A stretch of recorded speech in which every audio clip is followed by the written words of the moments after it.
We're back. It's episode 6, Sticks-N-ShiTalk. We're sitting here with the man behind the man. Cerrone, Crissy are the owners of Spades Cigars. Yeah. If you guys don't know, Spades Cigars has been one of the number one boutique cigar brands in the country. So they gave us our first chance. We actually did our first show at their spot. And third. First two shows. Second show. We actually did the second show in the lounge. We did the first show in the courtyard. So we're indebted to these guys for life. They believed in us. And now we're on episode 6. And we just want to really give them some shine, introduce their blends, introduce how they came about, what they do. And we're going to talk a little bit about what's coming up in a couple weeks, Atlanta Cigar Week, man. Yeah. Get it popping. Yep. Be there, be nowhere. Right. So I'm going to start off. Cerrone, you really started grassroots when you did this thing, man. And Appreciate that. no doubt. I saw you work from the beginning. I remember the first time I met you, you were telling me you had a cigar coming out. Mm-hmm. You know what I'm saying? And I've seen you work and put in that footwork on your own. You and your wife go out there and do your thing. What should people expect when they see the red, white, and black in the building when you show up? Before they get to the sticks, what are they expecting when they come across you guys? A good time. Our motto is we like to smoke good, drink good, and have a good time. How did you come up with the name? Smoke drugs.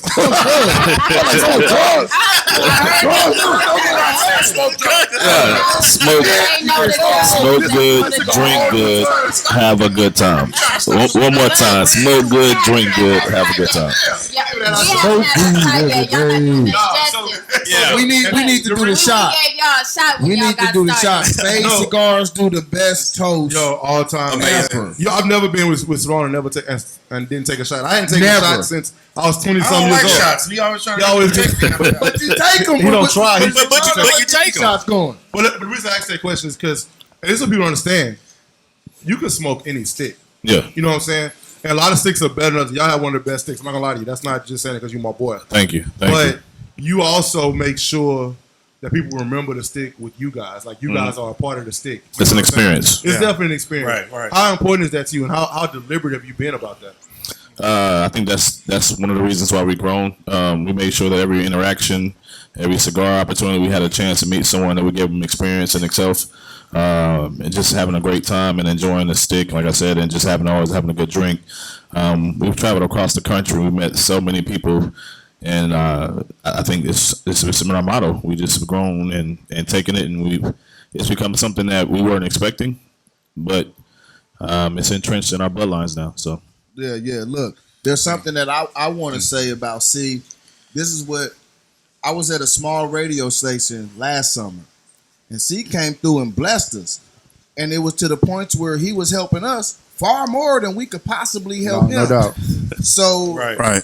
he's willing to get out there and do his thing, but he showed a lot of love to a lot of people. So you can't forget about the love that was shown. Hey, you show a lot of love, Cerrone. I appreciate that. We try, man. It's I think that's just my personality in general, though. Yeah. I'm a giving kind of cat, and we've been blessed. So I started smoking cigars, and I believe the essence of it was to meet new friends, have great conversations, and to walk away better than what you came in. Right. Exactly. So That's gonna happen tonight. Yeah, I know. Tell me about it. Yeah, and one of the things that's real special to me about Spades is the cigars in general, but Spades in particular is. The cigar is really as good as the time that you had when you smoked it. Okay. And whenever I smoke Spades, I'm always with my people and great friends and family, and I have a great time. And that's what I think about when I smoke Spades. I appreciate that. Appreciate that. Nobody made Spades. Make sure you get that in there. Anyway, so let's you told me this story once before, but the people need to hear this story. Yeah. What was it like when you decided and you showed up and you got on the plane and you said, I'm gonna get my first blend? What was that process like when you showed up, when your feet touched down? What all went down? So if you never go into a factory and try to get a cigar blended, when you land at the factory, the whole process, you have to really figure out what blends you want. So my first experience at the factory, And one day I ended up smoking 26 different cigars. Which is fucking Yeah. So when you're at the factory, they tell you to smoke a quarter of a stick, and then you put that stick down, and then you smoke another stick. So that's how you start to learn the cigars, and you go through the whole entire cigar until you find what you really like. You find the notes that you might like in one, so they can figure that out and mix it with another cigar, a different leaf. It's a whole blending process. So when you go to a factory, you're going to smoke. Like, you're going to smoke cigars. But so I got a question. How can you smoke 26 sticks and keep your palate to the point where you can recognize the nuances in everything you're smoking?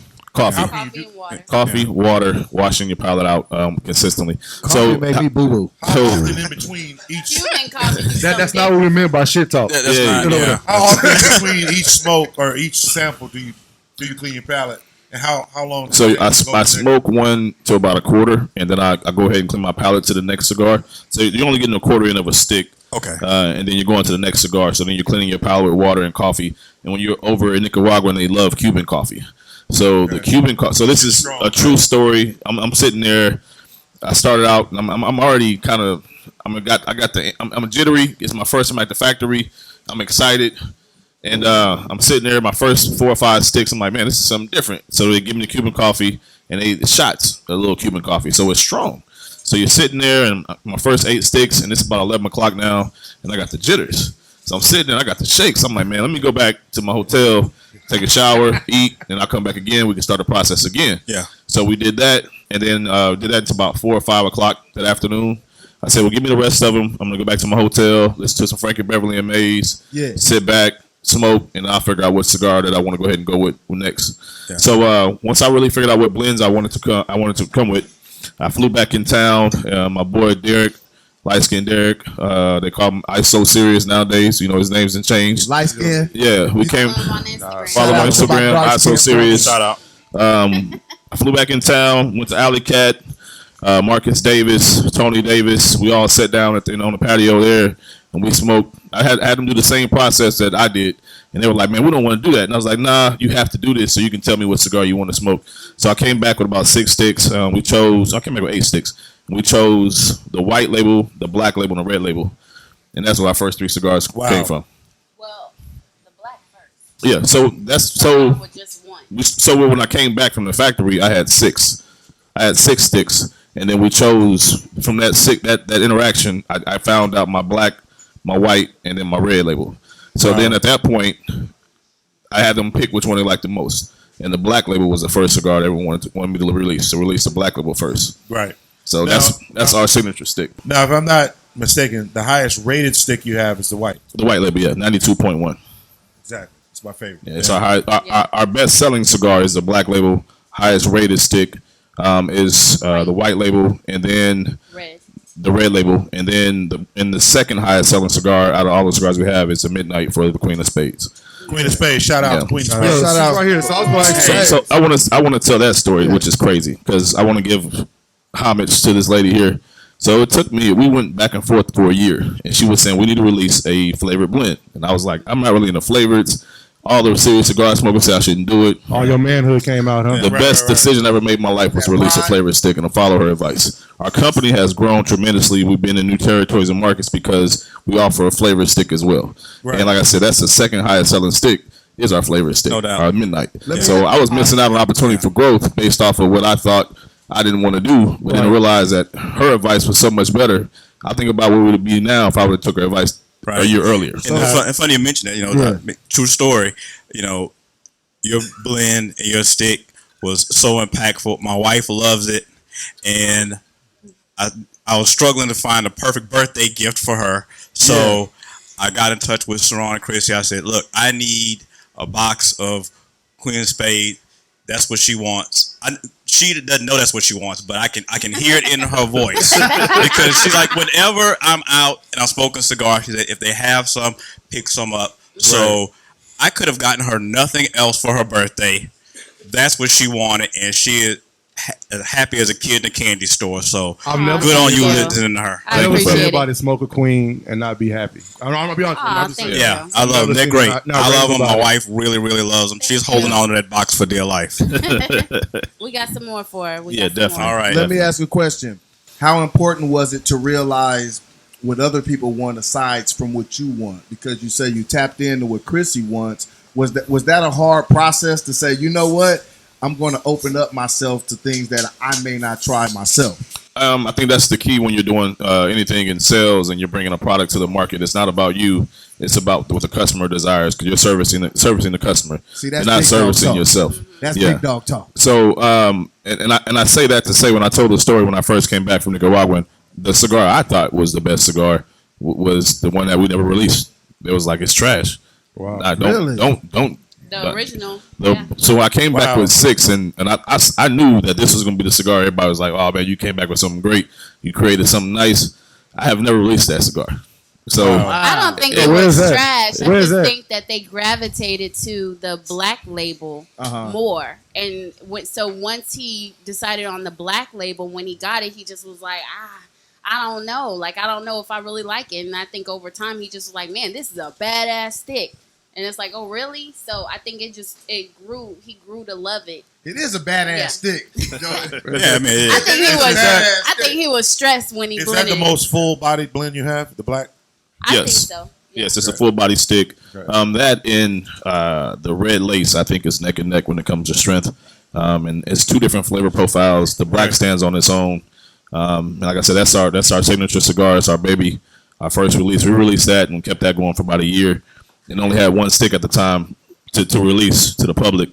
And I remember just the challenges in that when people walk up to your table, because like Miles said, we were grassroots. We were setting up at every bar, lounge, major event we could possibly anywhere. They were anywhere. Baby showers, 100 degree weather. I'm carrying cigars and tables. I didn't just start right here. Nah, it was work. Yeah, it's a lot of hard work. What you see now and the people that we ran into, crawfish festivals. We started out very slow. We started out with 1 cigar, and then we grew to where we are now.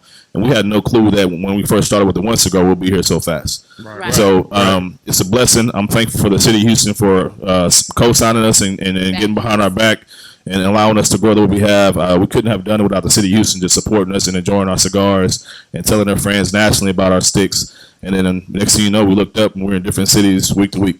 I got a question for y'all, but I'm going to start with Crissy.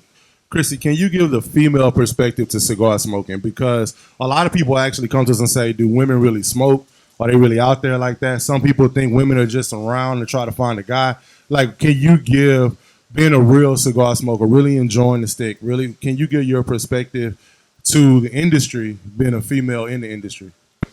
So I'll start with before I even started smoking cigars, as frequent as I do now. Originally, I thought when he'd go to the cigar lounge, like there got to be some cute chick always in his face or something like that, Naturally.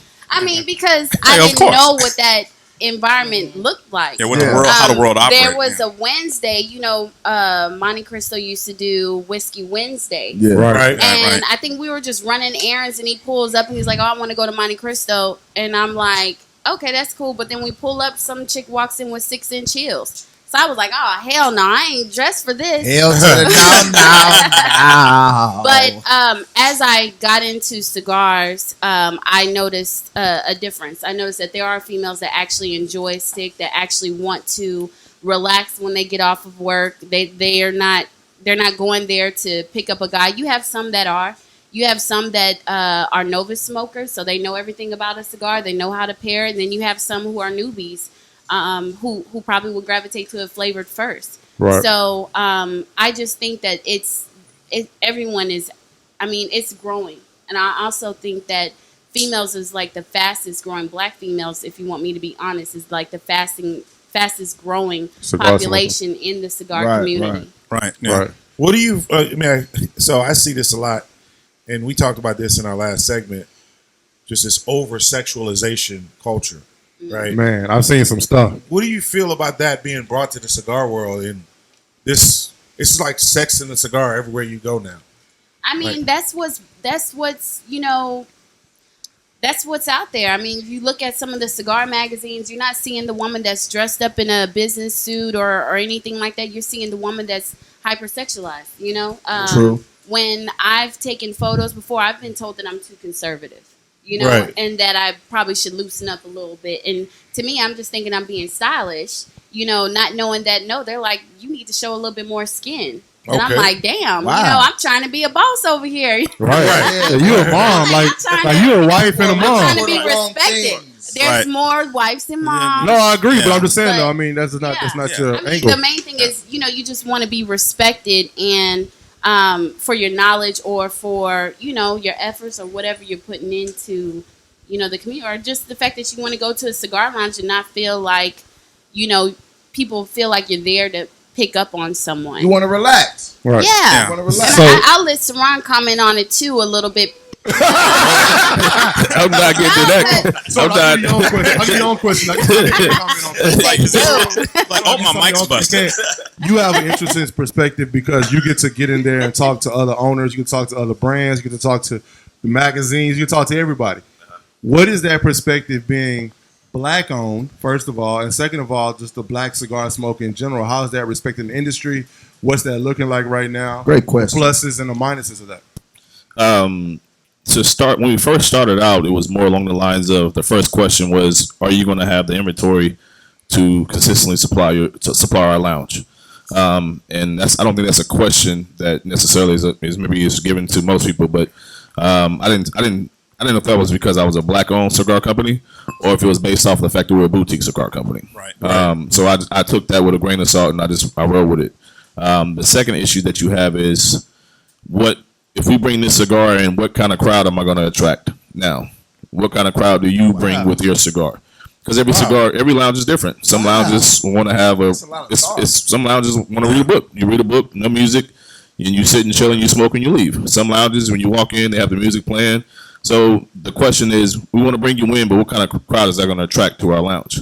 So there's some lounges that want to bring us in because they're hurting and they need a boost. They need a boost. They need warm bodies. They need the boost. And they need it now. But let me ask you this: does the boost come from the grassroots work that you did in the beginning? Yeah. True. That's where our base has grown. Is we built relationships with everyone that smoked our cigars. They know us. When we see them, I know their name, I know their face. I ask them about the kids. Yeah. It's personal relationship in comparison to me just handing you a stick and saying, "Hey, buy my cigar." It's more than the product. It's more than a product. Definitely. So when we go into lounges, we were on a streak. We were selling out every lounge we went into right before COVID.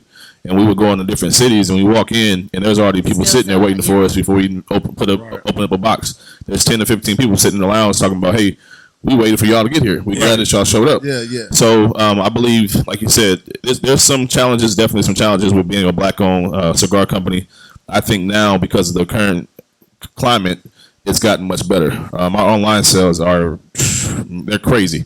So thankful you guys for buying online as well as in the lounges. And this COVID time has allowed us to fix our back office and allow our shipping process to get much better. Right. So now when you order now, if you order by 2:00, you're getting it the next day. Wow. Well, Yeah. Wow. But it's been working like that for the last couple of weeks. We had a hiccup because our factory is still going through the COVID process.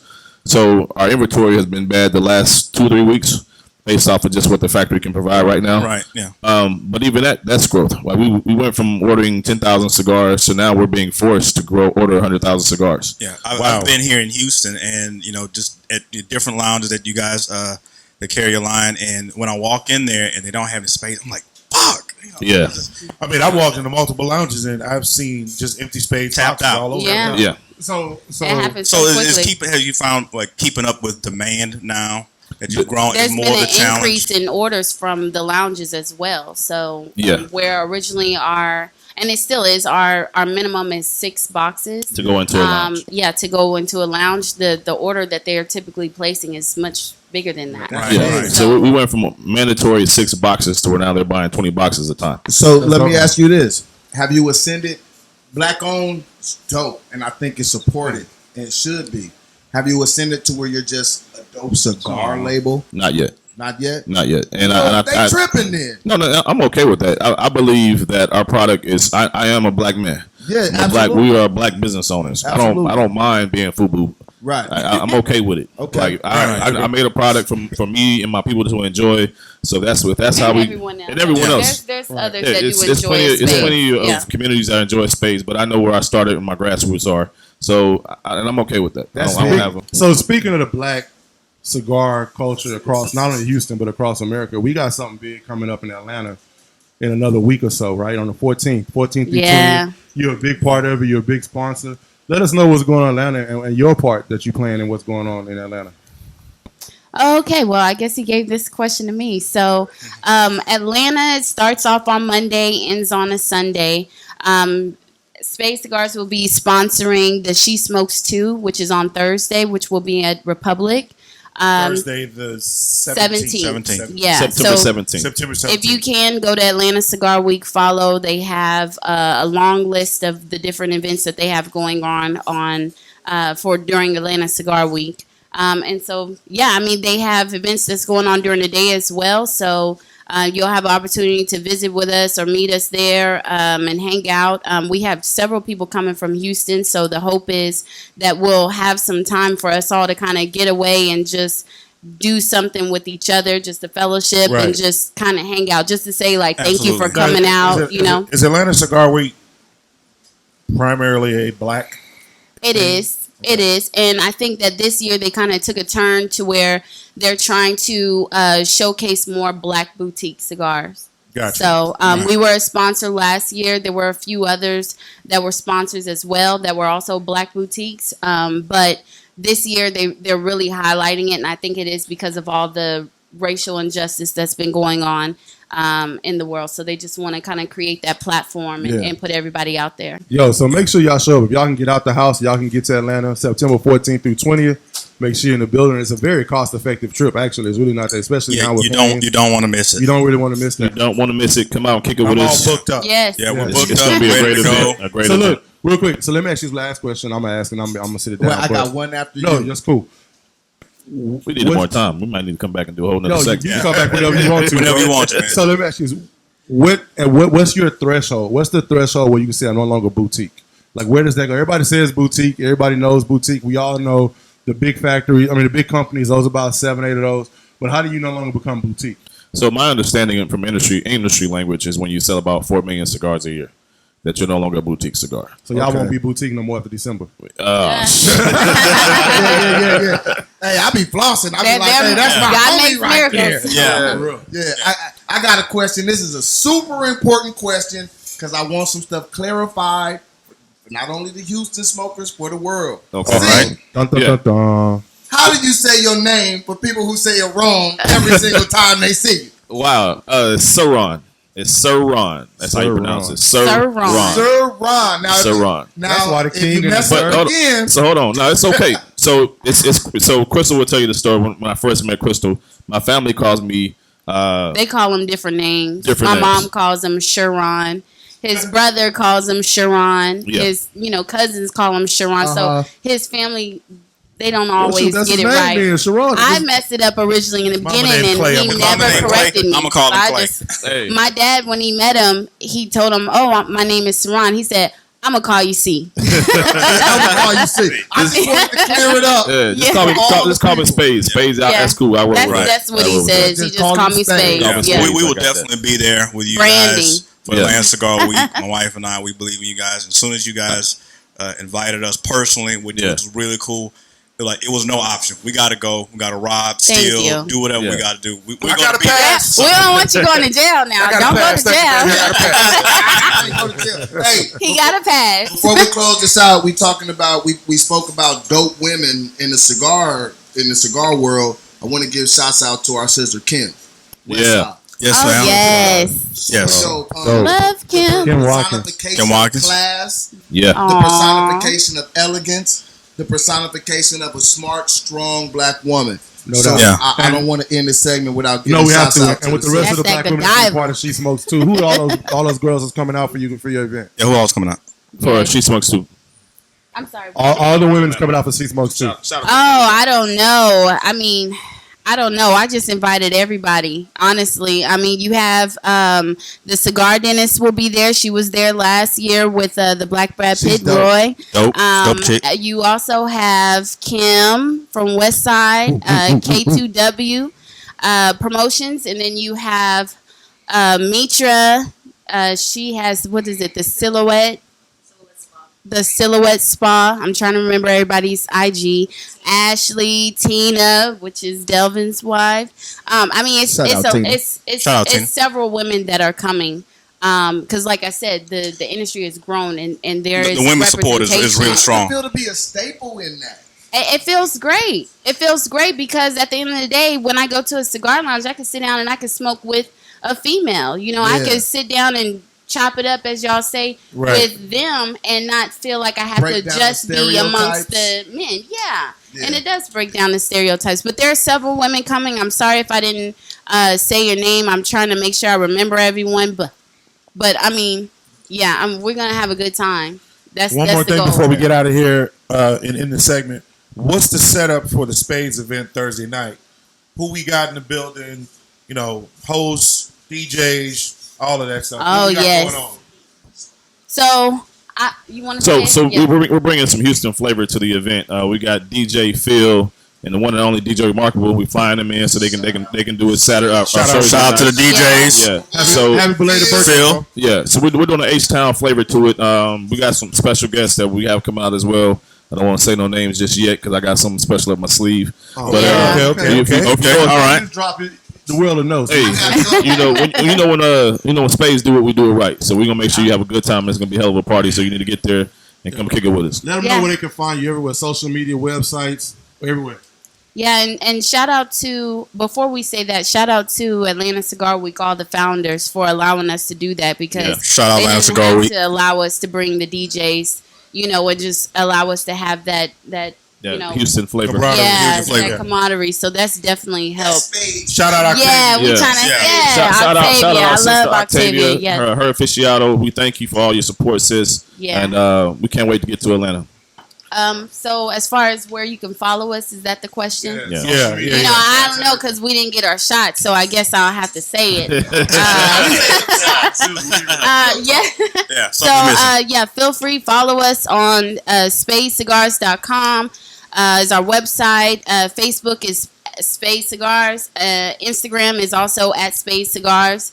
Am I missing a platform? Queen of Spades. Queen of Spades. Oh. Mr. Spades. Yes, now. I'm sorry. Yes, because we promote both on Spades Cigars, but last but not least, at Queen of Spades Cigars. Yes, and Sweet Habana. And Mr. Spades. Yeah, check it out. Mr. Spades. No, Well. No, Nah. Spades. Nah, that's private. It's friends and family. Yeah. Don't go there. Don't Don't go to that one. Yeah, don't like and subscribe that. We're going to edit that out. If we ain't friends, don't send a request because I'm not going to even go That's answer. the I kid. promise Don't you. want to show the I don't want to show the kid. Everybody's very excited for Spades Cigars to be a big part of Atlanta Cigar Week this year.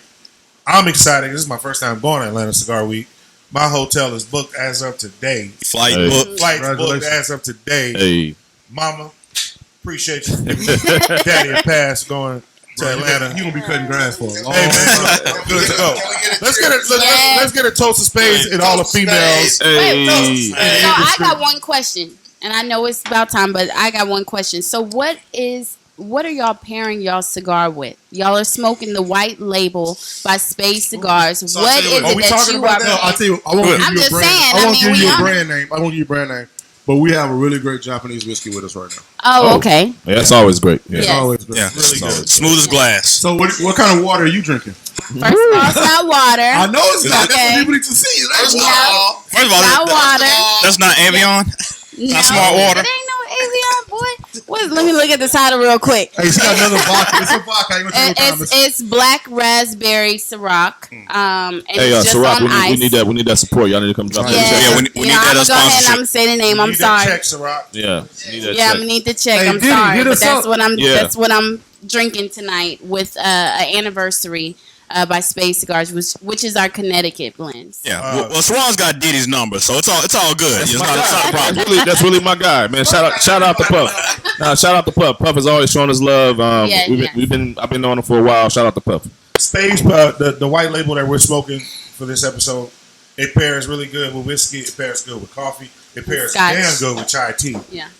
It's the most versatile blend, in my opinion, of the line. I've done it with everything, and it tastes good with everything. The Swiss Army knife of Hey. cigars. Oh, thank you. Appreciate it. Thank you guys for having us. Shout Thank y'all out for having us. I love everybody in the Atlanta platform, Cigar fellas. Week. Y'all doing a heck of a appreciate job. it, man. Keep it up. I'm watching every show, and y'all just keep doing y'all thing. I'm gonna man. say something, man. Like when we first decided to do this, we decided to do it, and we talked about it for a year or two before we actually did it. 2 years. 2 years, yeah. And we did our first one at your lounge. Yeah. We stayed in that mug till like 7 a.m. or something. We were in there. Yeah. Crissy was mad. Like, get them fools out my house. I went to bed. I know, but I'll say this though: you really did. You know, I was kind of nervous. You know what I'm saying? It was the first one. You don't know what the review is, and we had the guys there. A lot of guys left because we were there so late, and you stuck it out. And I remember you giving us a hell of a review about what it was. And honestly, to this day, I still stick to it. I still, you know, it was our first positive review before we got to put it out. Right. And it meant the world to it. It meant the world to me because you know you could have been like, you have to work on something because you know, we don't do that. We don't. If you give me a cigar and it's trash, I'm be like, awesome, you know. And same thing with our product. And you always said it was a good product. It was a great platform, and you enjoyed it. Even when you came around the second time, you were in the back laughing hard. I appreciate the support, man. Every episode we put out since then has got more and more views and more traction, and we just appreciate it because what we do is organic. Yeah. We don't plan anything. We do have topics that we discuss before we get on the show, but everything is just ad hoc. Hey, I got something I want to say. We were talking about what Spades pairs good with. Yeah. Can we make this a tagline? Spades pairs with life. Hey, It does. It pairs with life.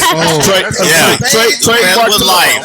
I'm gonna trade that thing tomorrow. You have a Sprite, a water, Yeah. a whiskey, a vodka. You have whatever you want. You don't have to have nothing. If you don't have spades, you're not living. Trav, you trying to get a check? By the time it's airs, I'm gonna have to make sure that's trademark. Trademark in the morning. Until then, we're gonna play our best hand. We're gonna play our best hand. You sure right about that. You right about that. Toast spades. Thank you. Atlanta Cigar Week. Cigar week. Get your ticket, Tyrone. Cut.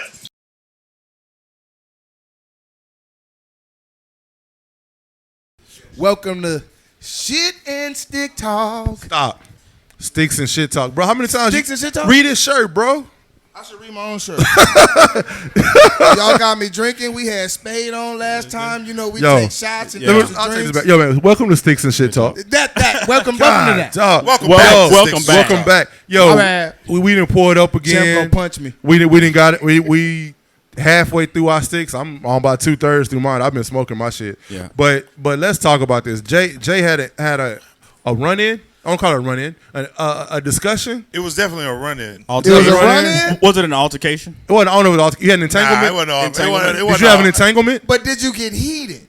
It was hot. You got heated. Okay. I got hot. Let's get all our perspective. Break it down. Hold on. Before you understand this, this is how this shit goes, whether we on camera or not.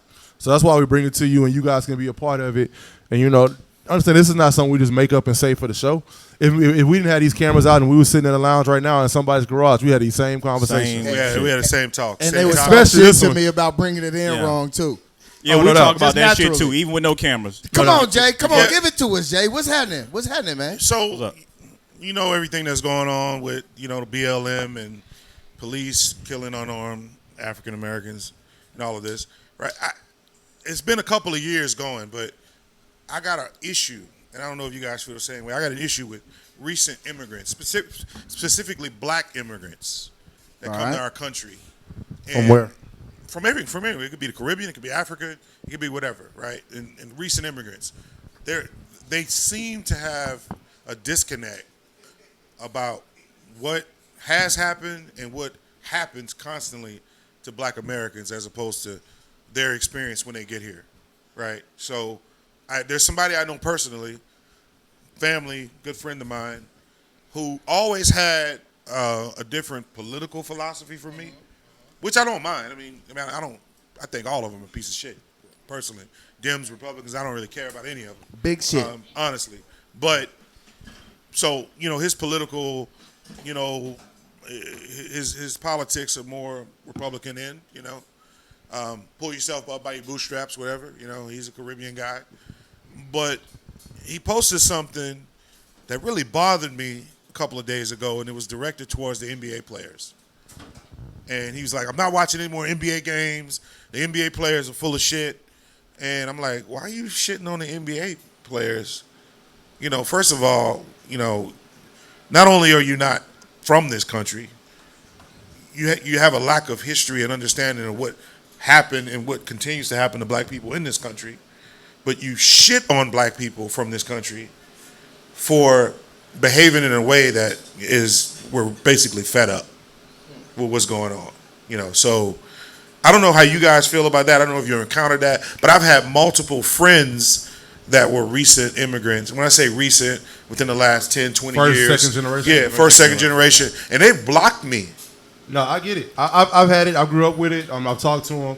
And I think it's a sense of privilege, right? I think when a lot of immigrants have come over, they haven't had to have generations of the things that we've had to deal with or hear about, in our lifetime. They haven't seen nearly as much as the things that we've experienced and they think this country is amazing. Well, I mean, compared to where they came from, it is. It is for them, and a lot of times, our country has a lot of things in place where, if you are an immigrant, you get a lot of perks. To come over and start and what are those perks?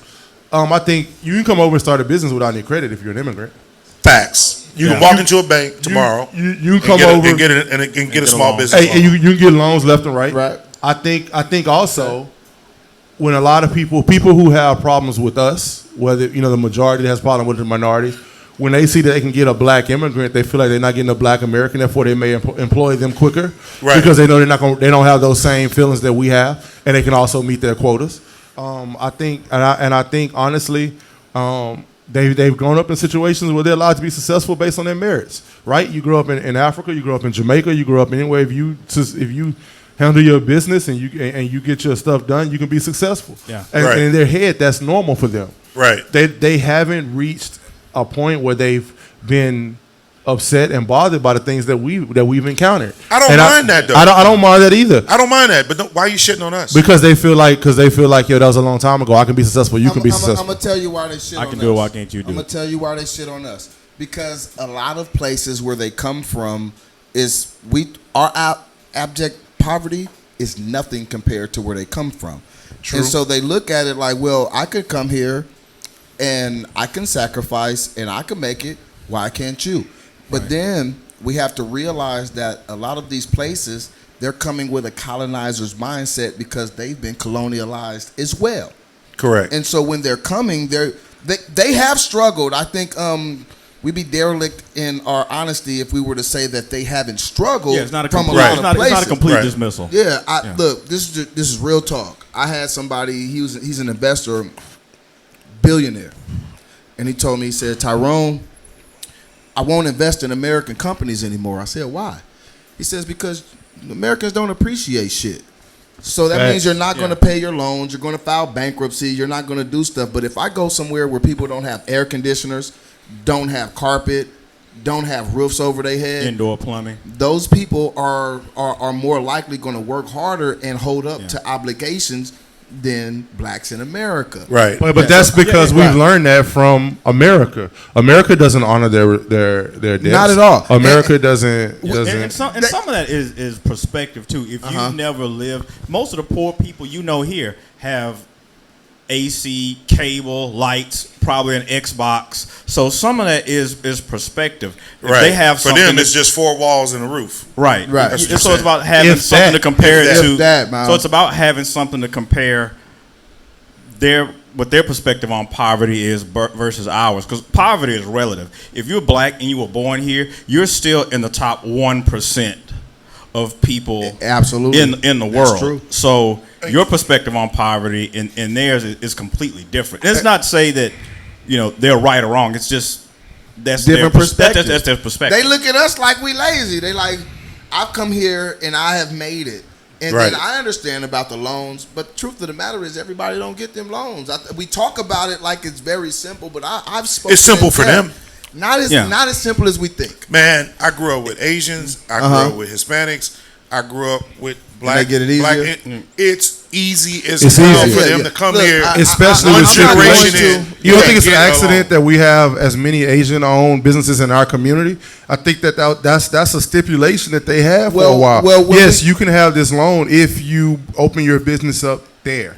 If you use the properties there. And I think that's being serious. Well, you know what? Just to be honest with you, I can see how that correlates because if you break stuff down, if you look at the wealth gap based on where people are from, ADOS, black people from the United States, we're way down on the bottom, and then different African nations are higher. Right. You have India, you have Asia, you have white people are closer to the bottom too. Right. And so, but that's why they look at it like that. They're like, well, we could come here and succeed. Why can't you? But I don't think that they don't take into perspective the things that we have been through since we are here. They don't. So the mental part so stay right there. What pisses me off so much is, look, dude, we died in the thousands. We're still dying for you to be here. We're still dying. You wouldn't be here today raising your family if our ancestors didn't die on these streets. Very blood. True. And then Work to for come free. out of your mouth and say, NBA players, NFL players, Well, you gotta look why at are it. you kneeling? Why are you Because doing this? they're looking at the NBA players like, you make $200 million. What you mad for? And then they that's- look at what? How many percent of the NBA players vote? Right. Right. And I think also, I knew I grew up with this, and this may be to a particular area, and I may be wrong. Y'all can come at me, hit me in the DMs, whatever. But I know at one point it was a stigma, a stereotype that Africans felt they were better because we were the ones that were sold out. We were the lower class of Africans that were sold out hundreds of years ago. The kata, right? The cotton pickers, pickers. right? Right. So we all grew up with that, and I think some of them do. They're like, yo, I'm successful at home. I'm a lawyer. I'm a doctor. Or I could go to your country and be successful and be a doctor and be a lawyer. Right. But again, I don't think that they take into thought the things that we have been through being here. Right. And so The history. Yeah. Yeah. So I'm sensitive to what other people think because I understand their experiences. I think we got to do a better job. Not a better job because that's almost like saying that we're not doing enough. Right. But I think they need to try to understand what we have been through being here the whole time. Right. Y'all sold us out. Right. Yeah. And I think also, we had to deal with some shit. but can I say that to So I'm gonna put them. Hold on a second. I'm gonna put them in the same bucket as pedophilia is a sexual orientation.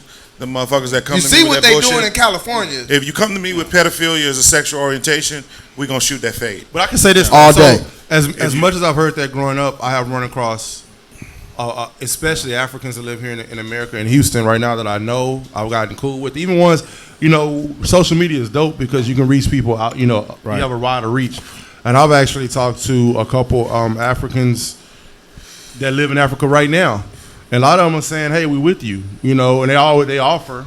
Come back home, all that stuff, Oh, there's definitely not all of them. No, it's not all of them. No. And I Because think I was speaking to an but I African think woman now today. because of media and social media, they understand more of what's really going on. And we got to Yeah, a watch lot out more. for the divide that is being placed by white people. Shit, I'm not trying to be mean or nothing like that, but there is a good place for divide. Right. And so if you keep the continent divided with the black people in America, there's always that divide. Right. People thrive off of division. No, division is profitable. Absolutely. And so the division comes from them, goes to them too. Because we have to remember, when we see Africa, what do we see? We see object poverty. We see kids with flies on their eyes. Yeah. But we know for a fact that that's not true. But when It's a continent. It's a continent. Not a country. It's not a city. Right. It's not a city. But Yeah. look, Or we a have to tribe. look at You the can go reverse. places here and see things like that. Absolutely. Yeah, when I was growing up, I met a young lady from Ethiopia, Right. and she had just gotten here, and I was telling her just what I'd seen on TV. All of the Save the Children commercials, and she was like, "It's not even like that. It's like it is here. We got cities and movies and all kinds of stuff I like got a that." DM. She's like, What's the comedian that talks about it? The African guy, the guy that's on. What's his name? You can't get jiggy with this shit. No, Blackson? not He Michael. from New Jersey. Or No, something like that. he's from Philadelphia, but not Michael Philadelphia? Jackson. Not Michael Blackson. The guy who has a show on Comedy Central. What's the comedian? The light skinned guy, man. I can't think of his name right now. Trevor Noah. Why we Trevor doing Noah. Why Trevor we Noah. doing the light skin? Because that was just a description. Trevor Noah. Yeah, Trevor Noah, and he was, he talks about that He's all from the South time. Africa. South Africa, yeah. About those videos. He's like, why don't you wipe the fly, child? Like, why is it? Yeah, what I'm right. saying? That's I It's did. about projecting. It's So about I projection. did get a DM today from Trevor Noah. No, not from Trevor Noah. Shout out to Never Trevor. know who Shout out Jake Trevor is. Noah. But Jacob Yeah. doesn't walk out of here. I got a DM today from a young lady that her mom is from Rwanda. Yeah. And she saw a Rwanda clip, and she thanked us for putting some light on that. Yeah. And she actually shared it on her mom's page. Right. And tagged her. Right. You know, Dope. because it wasn't being talked about. Right. Let me say this. So when we look, and I know we winded down this segment, the same way we see people with flies on their eyes, but we don't see all the mansions in the background, it's the same thing they see on the opposite. All they see is us acting the ass. So we have to realize the way that we are projected to the rest of the world. Right. We're not projected as intellectuals. We are not projected as men and women with things to say. We are projected as WAP. We're projected as gangbangers. Right. We're projected as, Shout out to the WAP. shooting each other. Right. So if you don't think that Boys in the Hood was a big movie in Africa, go check it. So if you don't think that these things are being seen in other countries, a lot of the reasons people think the way they think about us is the way that we are being projected. Having Okay, said well, that, that's I a can great deal one. with that. So Yeah, I can agree with that's that. great. But If a foreign black person comes to me with that bullshit, though, we shooting that fade. no, so All day. Last thing, We shooting that face. I'm gonna put it Last back on you because that was a great statement, Cerrone. What's the moral? What's the point of the segment? The moral is to understand that everybody has different ways of growing, different ways of understanding. It's about bridging that gap and not letting other people come up with these conclusions for us. Right. We need to do more talking to each other instead of letting other people talk for us. Yeah. Put some motherfucking respect on Black America. Put some, That's all I gotta put say. some respect on our name. Deuces. Period.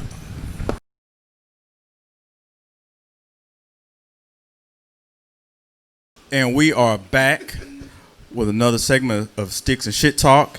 And what's been in the news recently, if you guys haven't already heard about it, R. Kelly, who is locked up finally. Booty. Finally. Finally locked up. Took a long time. R. Kelly was attacked in his cell and assaulted and almost stabbed to death with a pen. Ink pen. Ink pen. Ink pen. I don't know if it was a felt tip Was it blue or or black? ballpoint. I think it was blue. But that's Why it gotta be blue? it might have been black. I don't. We're gonna say it's black. Yeah. So he Personal was reason. assaulted in his cell. Might have been pink. You know, the facility is saying that the guy who assaulted him shouldn't have even been in the cell with him.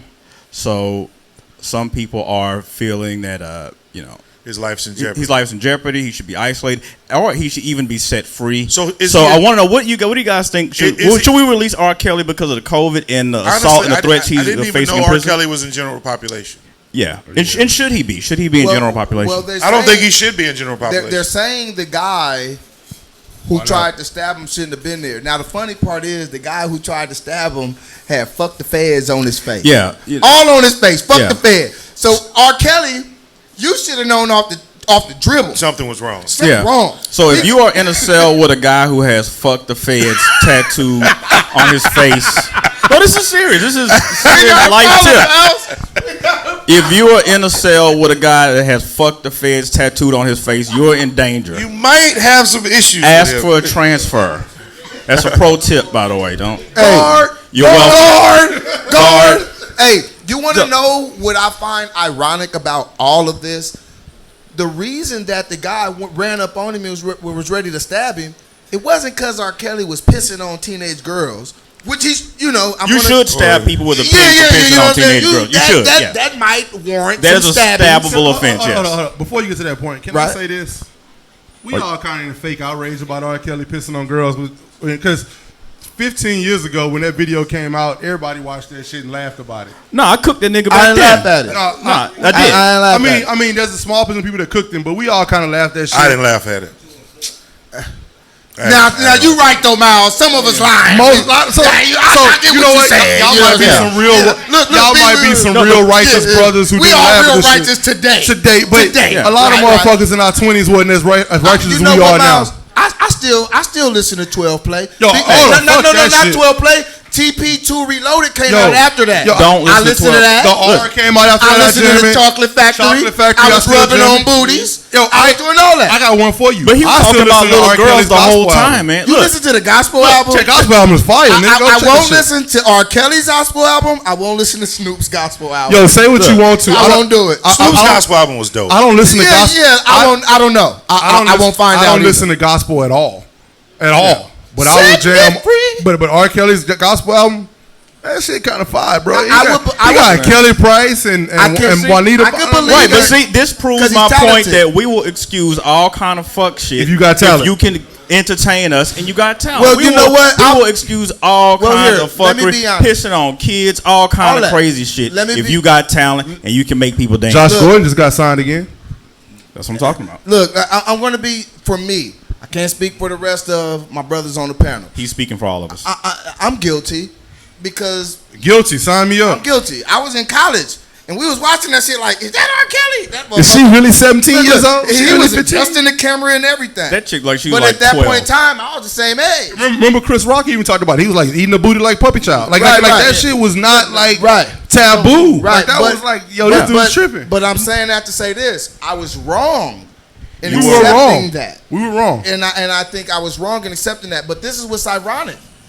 No matter what R. Kelly did, they was trying to stab him because people outside protesting are causing lockdowns, which means that they can't go to the yard. So you saying that he spent so much time at recess that these people can't have recess? Dog, look, they not stabbing him because of what he did with the girls. They stabbing him because they can't go to recess. Right. We can't go play.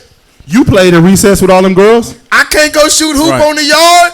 Somebody kill this motherfucker right now. Yeah. Right now. That's crazy. Yeah, That I mean, is crazy. But look, in jail, could you imagine? Do you guys think R. Kelly still have superstar status? Didn't they find out he still had like $1 million hid somewhere? No, he's still a superstar. I don't care how much money he got. You think that's buying him protection?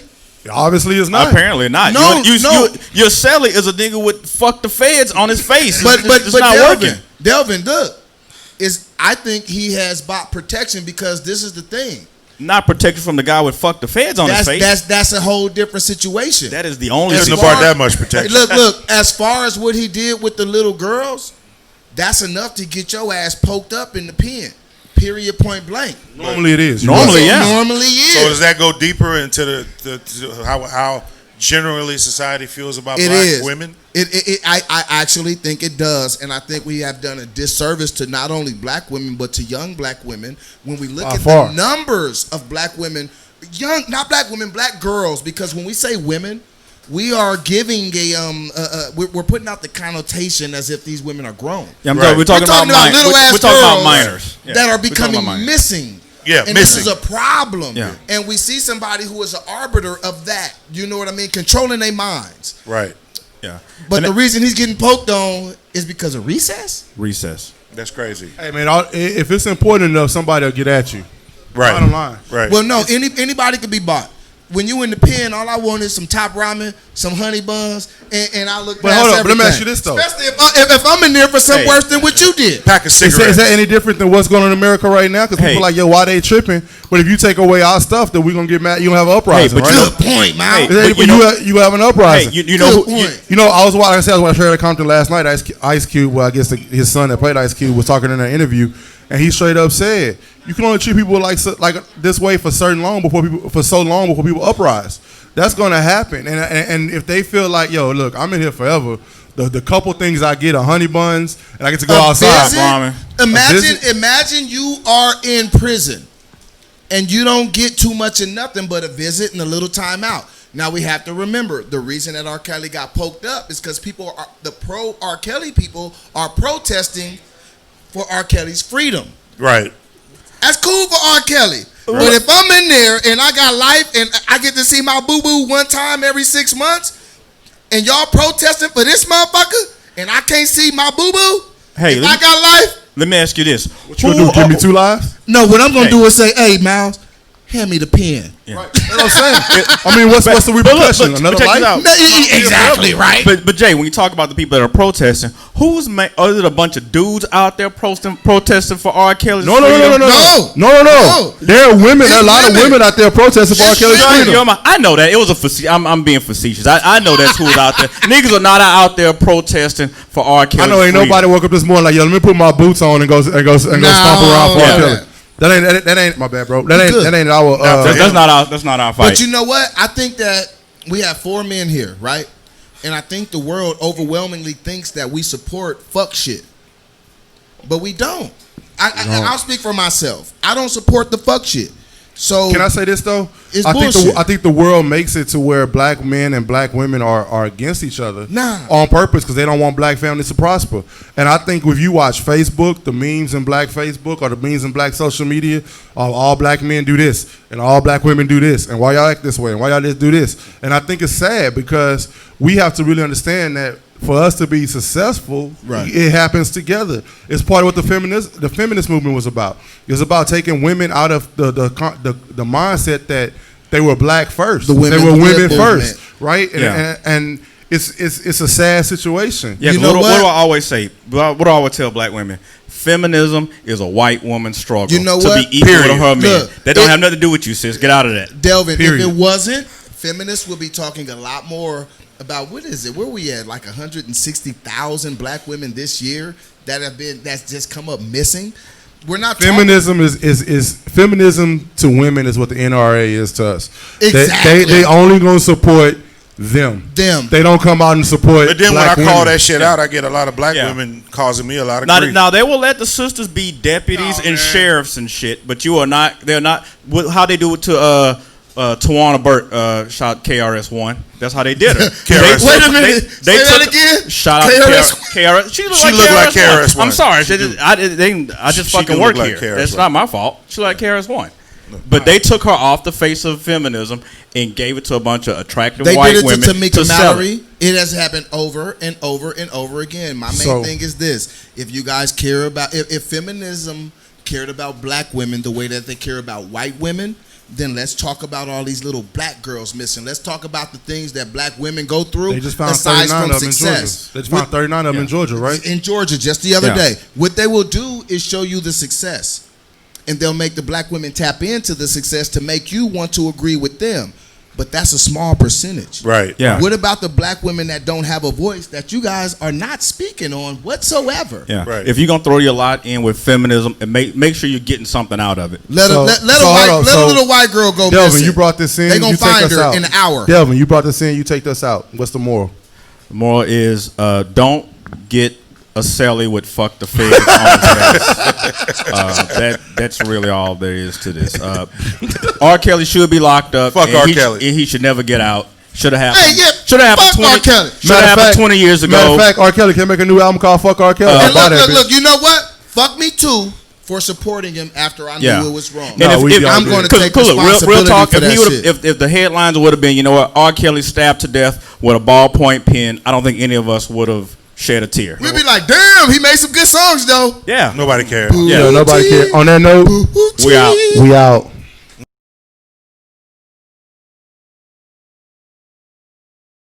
All right, we are back for another segment of Sticks and Shit Talk. And, you know, for this one, we want to talk about relationships and, you know, kind of segueing off what we bounced off of last segment, the relationships between black men and black women and forming families and moving forward and how we pair and mate and how we get along. Because a lot of the issues we're seeing in the media and on social media, YouTube, is you get the impression we really don't get along very well. And part of that may be we don't really need each other as much as we used to. You know, a lot of the marriage rates and family formation was a lot higher post-Reconstruction, Civil Rights era, Jim Crow. And, you know, all of a sudden the last 50 years, marriage rates have gone down, baby mama rates have gone up.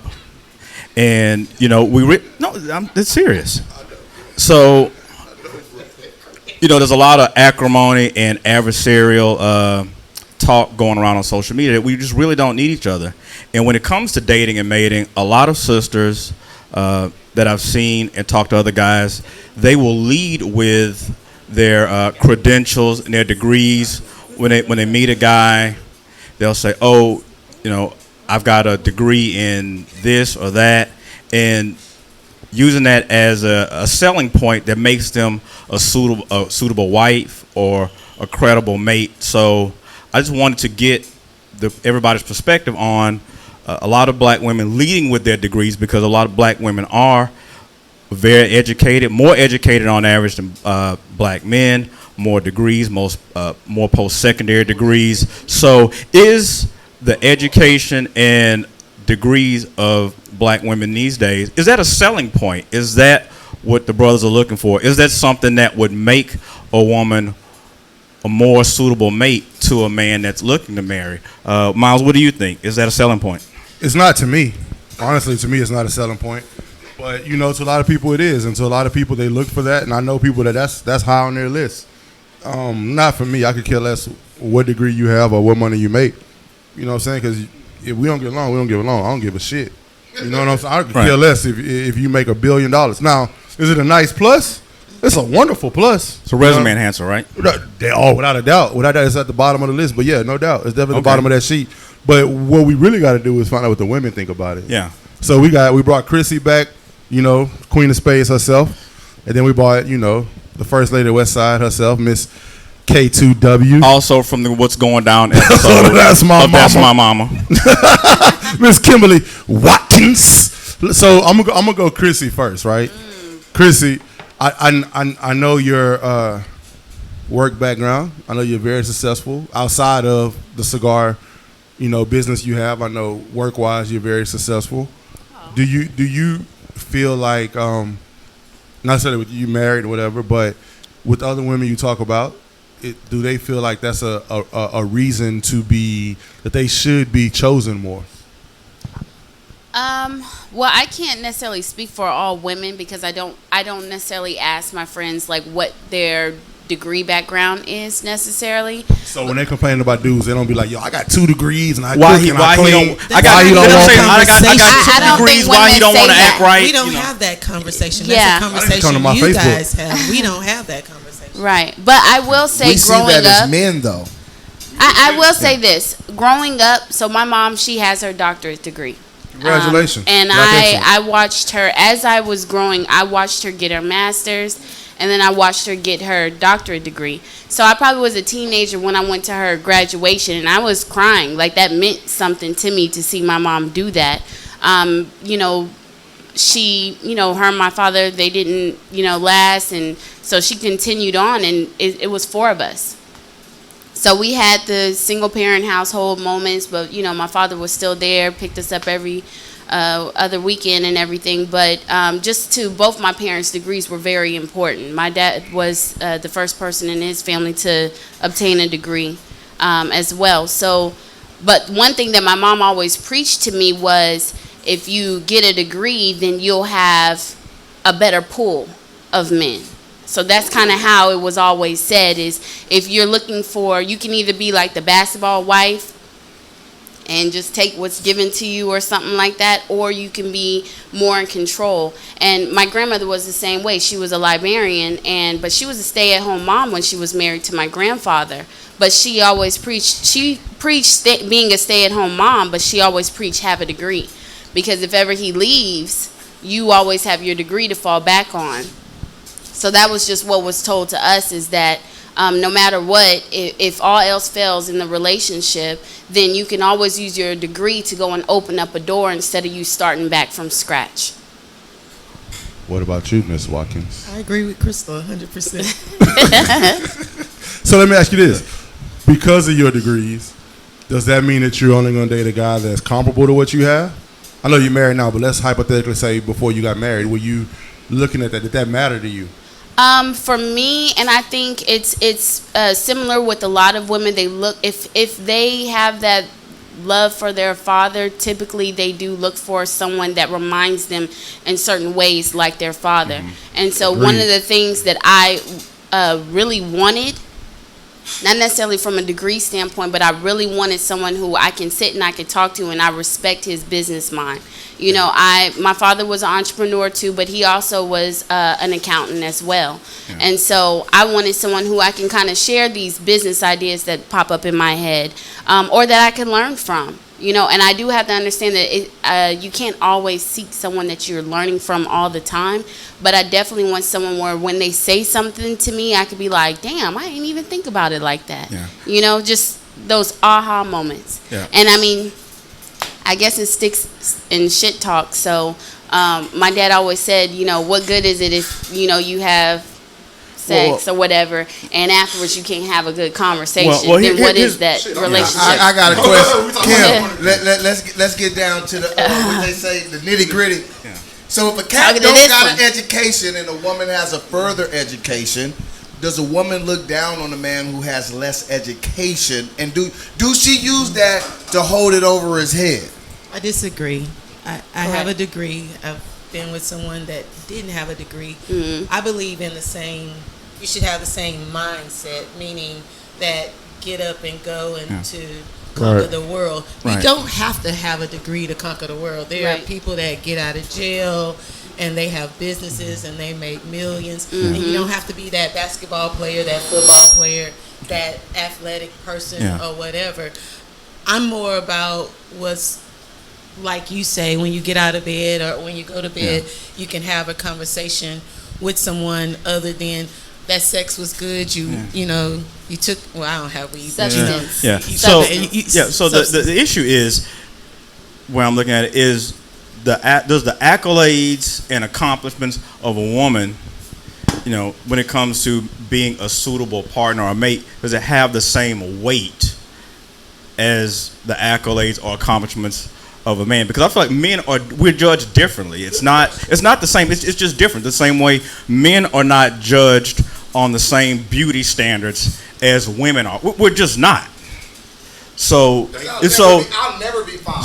Yeah, I think you have to know what I think it's a double standard. Yes. And let's just be real about it. And as women, I think Crystal mentioned it earlier, like smoking in the lounge. As women, you know, I started back with just the guys, even before West Side or anything. Right. Being one of the few women that sit around and smoke. You didn't Shout out to OG Kimberly Watkins.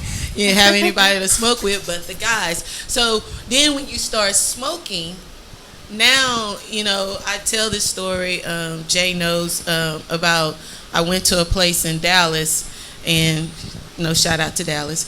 I went to a place in Dallas and I was just visiting because I was there for a job and a training. And I'm just talking with the guys, and this old cat just kept looking at me. And he mean mugged me every time I said something. And so the guy said, oh, he doesn't believe that women belong here. And I was like, what does that mean? I smoke. And so he started asking me questions about cigars, and because I could answer them, that made him more comfortable to communicate with me. So we live in a double standard as far as we can have 10 degrees and you can have that man with no degree, but first of all, the man is the head of your household. So guess what? It doesn't matter if he has a degree or not. He's still the head of your household. But a lot of women don't think that way. A lot of women of this era don't think that way. Because look, the reality of it is you can have 2 doctorates, your masters, you can have some certifications, and your man works for waste management. But if you are not attractive, most guys. What do you mean by attractive? That's a relative term. What do you mean attractive? Because a man's attractiveness is totally different than a woman. I was getting to that. Delvin's finna change his name from Delvin. They finna change you from Delvin the expert to Delvin the sexist if you don't fix this. No, it's no fix. It is what it is. It's nature. I don't make the rules. Whatever attractive is to the average guy. Can I say this though? I think attractive is a very overrated thing when we talk about that. I'm gonna tell you why. They got a lot of ugly fat people having kids every single day. And I don't think. What's ugly? That's subjective. But that's what I'm saying. I agree with you. No, I agree with you. I think it's just not the Instagram model everybody wants. Most of those people are single. I'm not even talking about IG model. I'm talking about just regular people, because those IG and those women are single. They in the spots with us. Those IG models. Look, man, look. Even the regular people, they single, and there's nothing wrong with that. I mean, they wonderful people, but they single, and we talk to them all the time. The issue is, does it carry the same weight? The same way, it's more. It's different if your upper body strength versus hers. I don't see a woman be like, man, she's got a lot of upper body strength, man. I want her to be my kid's mother. We don't say that. I don't know, man. My thoughts all over the place right now. I think where you're going, I get where you're going, but let me say this: everybody's attractiveness is totally different. Yeah. So at the end of the day, does the woman have to have an educated man because she has 5 degrees? Right. I disagree with that because there are a lot of women who first of all, there are a lot of women who just want a man. Right. Yeah. So less long, they can be fat, short, They don't care if they have tall, degrees. bald. It doesn't matter. Right. They just want a man. So they can have the degree. The woman can have the degrees, and the man doesn't have to. But then there are a pool of women who will only talk to a certain educated type of guy. Sorry for them because they're missing out because there's a whole lot of other things other than me talking to you and using big words that attracts a woman that makes them, Yeah, let me say this, and I won't use any big words. I'm going to talk about expeditiously. Since it came up, we do a group conference where we talk about the topics that we're going to talk about, and when we spoke about this, I started to think about it. And it's much akin to somebody who has never had something. When they get something, what do? They show out. Both. And so when we see women who are leading with their degrees, I think it's because so long women have been castigated to the lower. And so after so long being under someone's thumb, when you finally get, that power, it's like, well, no, fuck you. I have power now. Look at this. And I think it's just an acknowledgement or women wanting an acknowledgement or taking their acknowledgement that we have normally held above them. So I look at it just like as somebody who never had something, that gets something, that spend a bunch of money. Women, when they're getting degrees right now and they're on top of the world, they're like, hey, you guys were pouring 40 ounces on us in music videos not too long ago. And also women for a long time have been the housewife. Right. The one staying at home while the husband goes to school, making sure they have a cooked meal, they're taking care of the kids. We were told we couldn't do it. So you couldn't do it. So I get it if a woman thinks that. I don't agree with it, but I get it if she thinks that because she has the degrees or a number of degrees or whatever she has that makes her stand out more than the man. I get it because you're correct. We have been pushed down so long that it's black women on top of it, not just being a woman, but being a black woman. We were the maid. We were everything. Right. We were the master's wife. Mistress. Yeah. We were everything. So at the end of the day, it's understandable if it's not necessarily attractive to the next man who says, "Hey, I have to," she only wants somebody who has a doctorate. Okay, so be it. But you have to know where her background comes from, what she's used to understanding, what she's been through. But isn't that an adjustment for the men though? Right. Well, I'll pose a question to y'all. What is so different about a woman saying she wants a man with a degree when y'all may say, "Oh, I want a girl who has a big boobs or whatever." I'll say this. It's no different. You may be looking for something, but maybe they're looking for something. It's no different. I have a friend of mine. It's preference, but I think at the same time you miss out with preference. If you put preference over purpose, you're going to lose. And I think I have a friend of mine who only talks to, and I'll tell you, if you ask him what does this girl have to have, and he'll tell you dark skin and big booty. And he's had some of the worst women in his life because they fit that's the only standard. And that is why you're single. And I think no, real talk. Yeah. Real talk. And it's cost him a lot of money because of that, But if that's his criteria, right? Then that's what he's going to get. Then who are we to say that's wrong? I can because I watched him go through a ton of terrible women. I've seen it. Let's put this back on the men though, because now you have women that are more educated and more right? They're taking care of themselves. They're doing more things, and I don't think the men have adjusted to that. But I think so. But hold on. A lot of the men. Hold on. Can I say something? Hold on a second. Hold on, because generational thing. I think it's a generational thing, and I think a lot of men haven't adjusted. They still want to go to work, come home, sit on the couch. And the women are out doing the same hustling and the same effort. No, I think the same thing that they do. I agree with you because in a cigar lounge, probably 3 or 4 weeks ago, Crystal was there. She wasn't paying attention, and I'm sorry, guys. It was so smoky. You should have been My paying eyes attention, are killing Crystal. me. Shame on you. But She always says there was a man that we know that said we were talking about the WAP, and then he turned Right on. He said it so professionally. The We WAP. were talking about the around and WAP. said Wet ass pussy. wet ass pussy, and I had to say it. he went on. We were having a conversation. The point of the story is he went to say he has a woman at home, and if she came home with any of that nonsense about anything else other than I'm gonna cook and clean, he wasn't having it. And I looked at him because I was confused. I was not paying attention. I was totally confused. Like, I agree. this dude is roughly in his 40s, and this is still your mindset. Right. And that's what I'm saying. Right. This is your Yeah. mindset that we still, Yeah. that's all in your head. It Right. doesn't matter what his wife, and she has a good job, what degree she have, long as she comes home, cooks, cleans, But I takes think care that of makes sense. It's a generational thing, and I think it goes back to what they've seen. And a lot of people, I haven't had these conversations. Well, a lot of people say, "Yo, I want a woman just like my wife," and I say, "Well, I mean, like my mom," Yeah. and I'm like, "Are you just like your dad?" You know what I mean? And the thing is, because they saw that, Say that again. Say that again. I say it all the time. Like I want a woman just like my wife, but are you just like your dad? Because that was their dynamic, right? And I think a lot of times you saw your mom 40 years ago, right? That was only doing the cooking and the cleaning, Yeah. and your dad was out busting his butt every day, and you don't know what the dynamic was when you went to sleep. You know, when you close that door, you don't know what conversations, arguments, discussions they had about that. And I think that's the thing. And I think the things have changed. And I always say this, and I'm going to say it right here. Nature never changes. Nature never changes. But I think going back to the point of America not wanting strong black families, right? If it goes back to slavery, right? What was the first thing to do when a family bought a black family? They sent the dad to another family.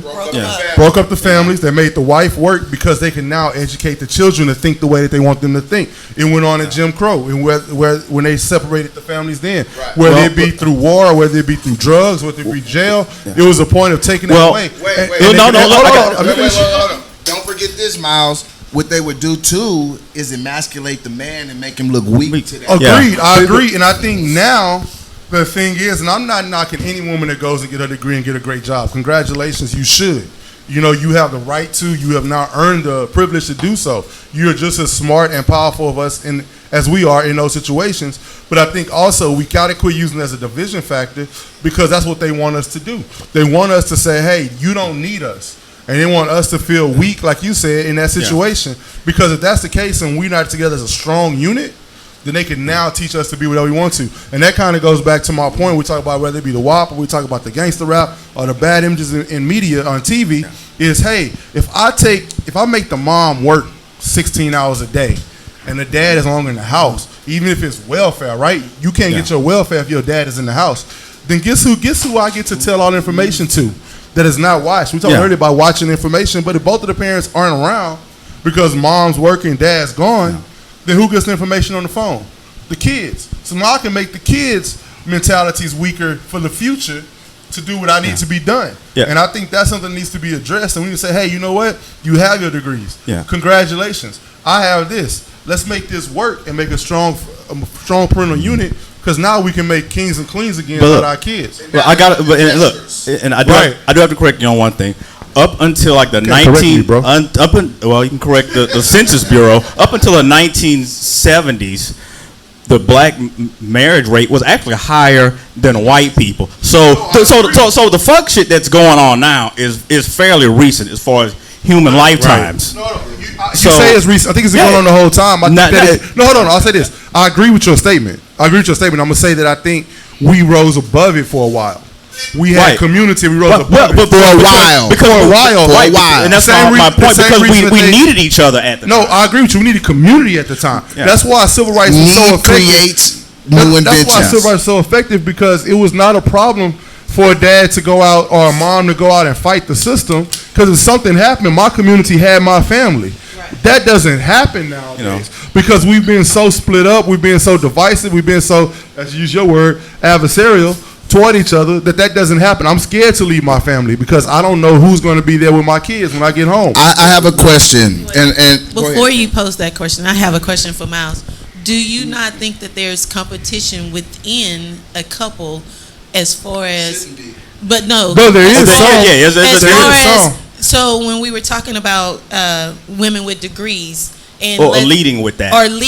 Yeah, like, hi, I'm Kimberly Watkins. I've got a doctorate in such and such. Nice to meet you. What if you're in a relationship, a marriage, or whatever it may be, an entanglement, however you want to do it. Entanglement. And you have a man with a degree, but then you have that woman that she not only just got that 1 degree, maybe she got 2 degrees, maybe she got her master's. Now, do you feel that at some point now this becomes who's the head of the house?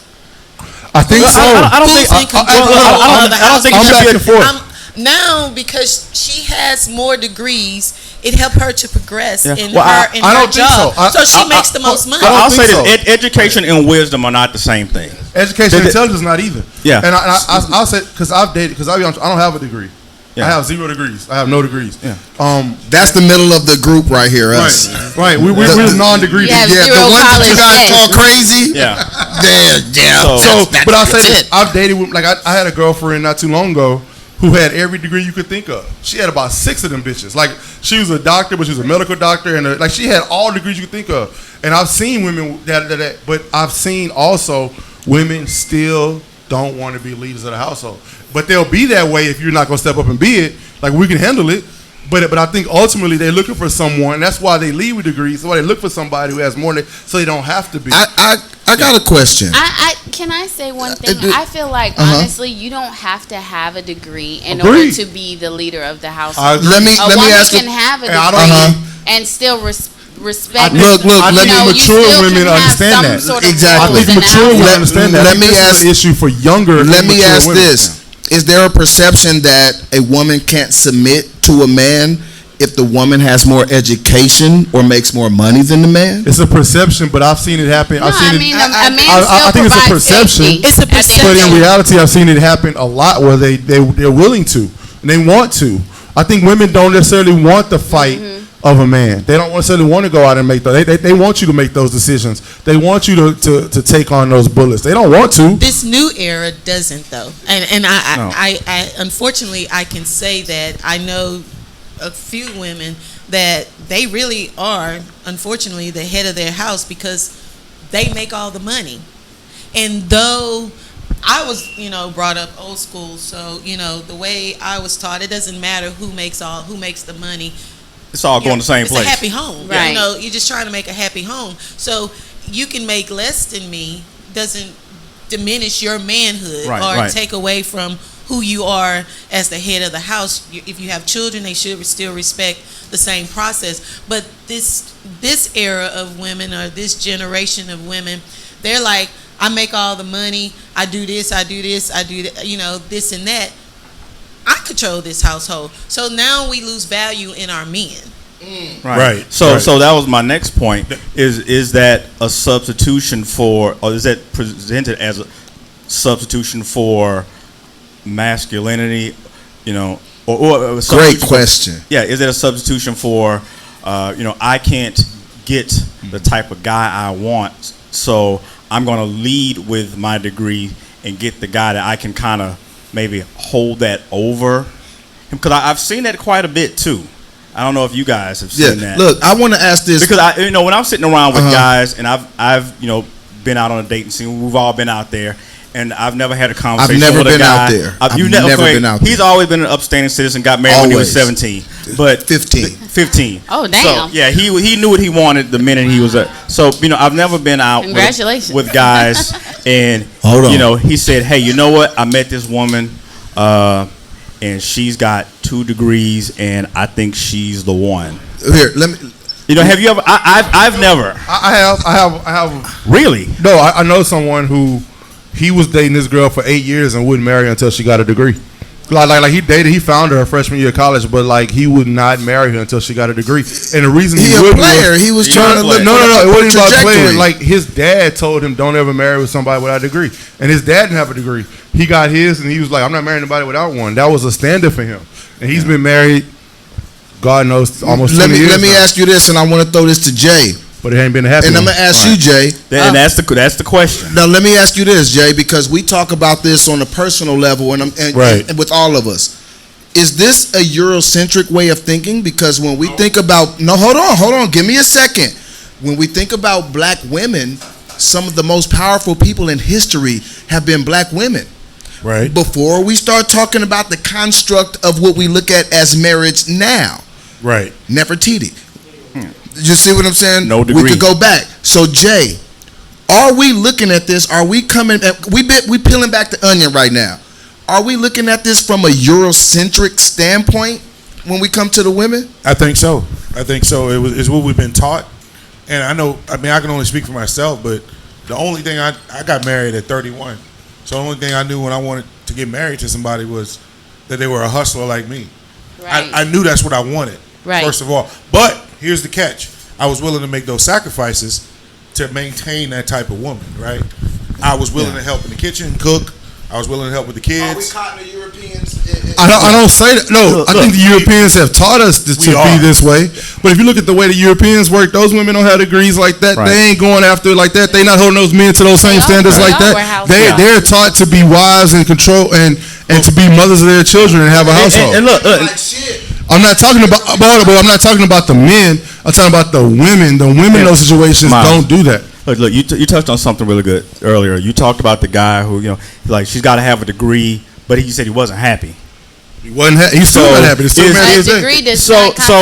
And that's my initial question is to say, okay, on the one hand, she has a degree. Is that a substitute for not being cooperative, not being nice or pleasant to be around? You still have not to being earn, feminine. You still have to earn the respect regardless. Well, I got a degree, but I'm held to be around. I'm held to deal with.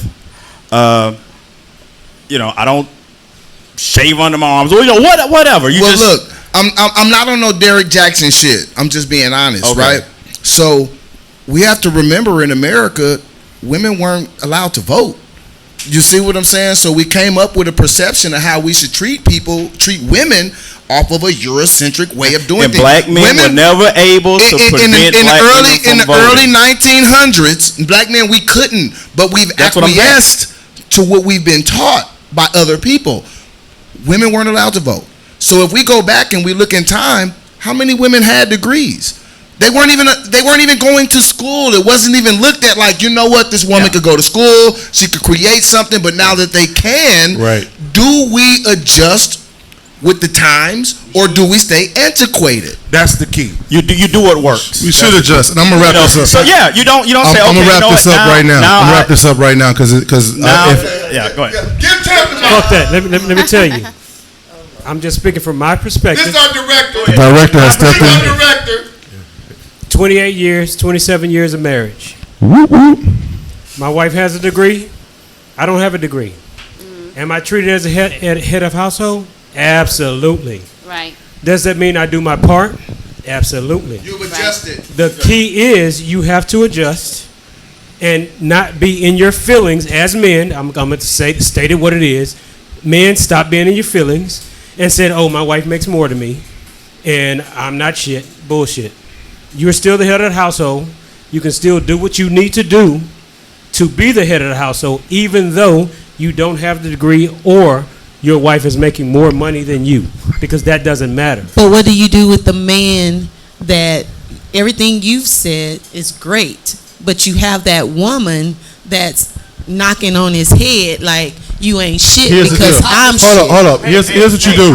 Find another woman. If she say she the shit because you ain't shit, what does that mean? That means you find another woman. I blame him. He chose her. He chose to stay.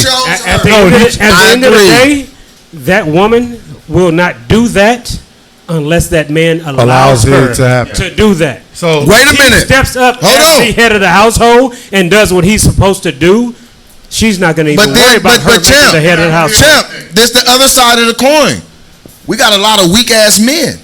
Facts. I agree with that. We got a lot of weak ass men. You do, and that's on the men. And that's what changes the trajectory of good men are the weak ass men. Okay, but do we blame it on the women?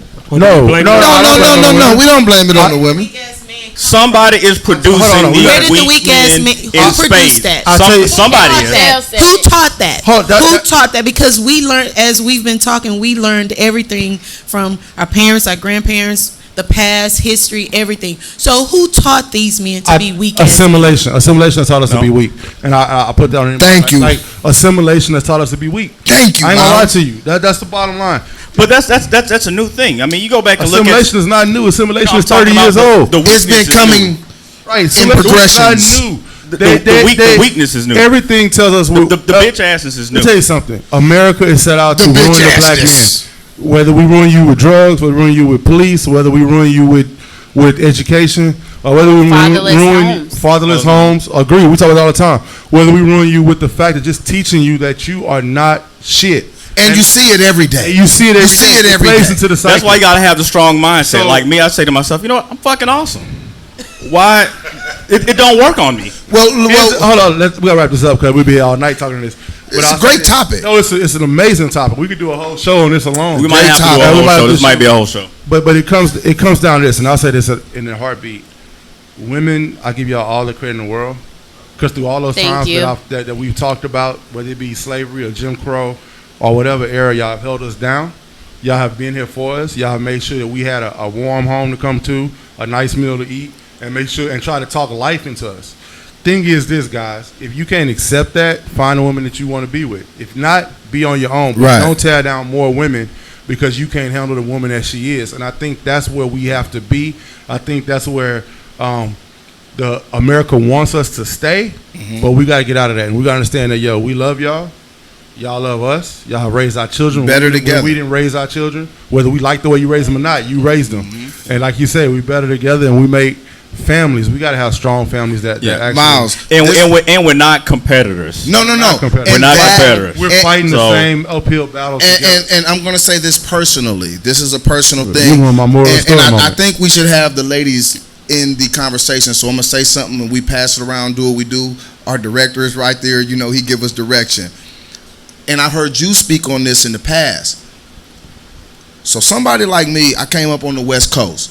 And what we heard is bitches ain't shit but hoes and tricks. All we heard is it's all on the bitch. Get your money out of bitch.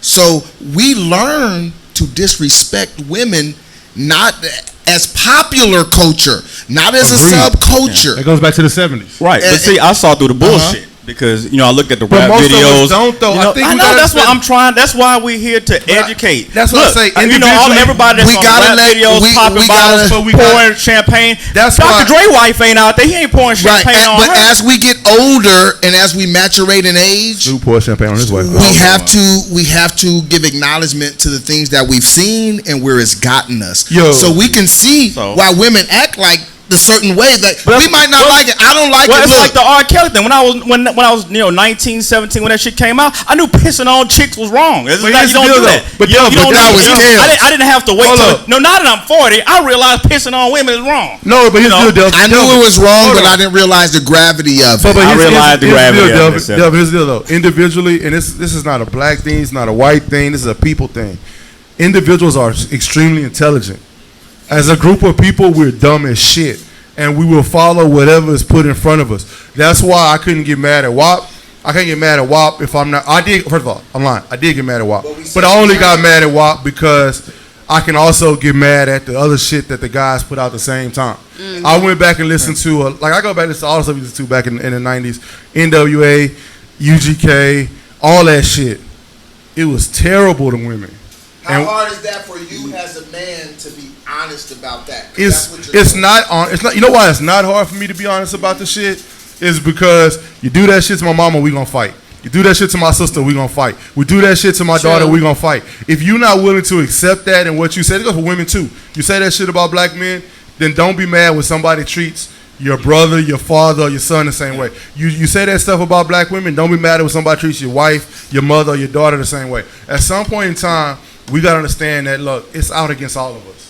and we all fighting the same uphill battle. Right. And at some point in time, we do this shit together and quit fighting each other because there's enough fight to go around. Right, and that's why I said, beating each other over our heads with, well, I did this, or I got this degree, or I have this accomplishment. You know what? It doesn't really matter, because at the end of the day, we're all in the same boat, and you get further working together than fighting each other or having a dick measuring contest with your women. There's no civilization that became great because they were having a pissing contest with their civilization women. Became great without a woman. Yeah. And I'll tell you this, and I'm gonna let Chris end it. I'm gonna put this on Chris end it, but before I do, I'll tell you this. Name me a strong man, black or white, powerful man, black or white, successful man, black or white, without a strong woman on his side, and we'll figure it out. Because I don't know one. And as Miles said, what I'm getting ready to say is the same exact thing. There is no man in the world that would do anything without the black woman. Right. You can say what you want, Hey, but you hold need up, to women. humble yourself I'ma say as this. black men and say, you know what? You can say what you want as black men, strong black men, because every one of them will tell you that are married in here right now. So when my wife says this stuff, I'm going to listen to her. I might not want to say, hey, you right, but I'm going to listen to her, and I'm going to do what the hell she says, and that's going to be what it is. I did too. I heard. I want to say this because I know it's a lot of people, especially men, gonna be like, y'all just putting on your capes, Captain Save-A-Hole. That's not the case. We just keeping it 100. Keep it 100. Yo, I say this like all day, man. And I'll put this on the women too. Accountability. Don't take that fuck shit from these dudes at all. So you tell me to put my cape on, you want to. Don't take it from the women either. Real shit. Right on. Crissy. Yeah, don't subscribe to OnlyFans. Hold on. Moral of the story, Chris, you to finish out this long ass segment on your what's the moral to the story? Like, you put the exclamation point on the Sticks and Shit Talk. Give us some game. Come on, you smoke your stick, now talk your shit. Okay.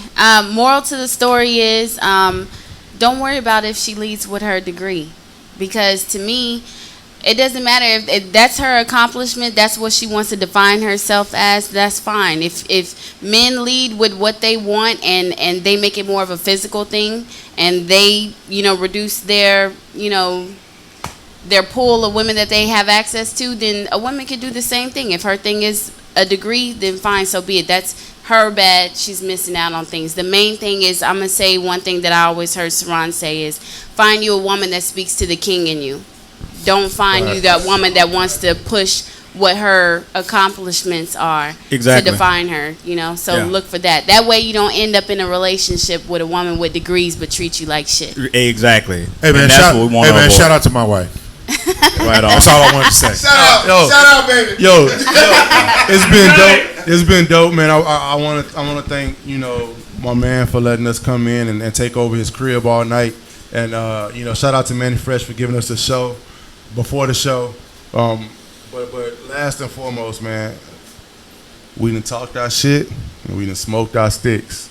Make sure you do the same thing before you see you next time. Peace. Hey.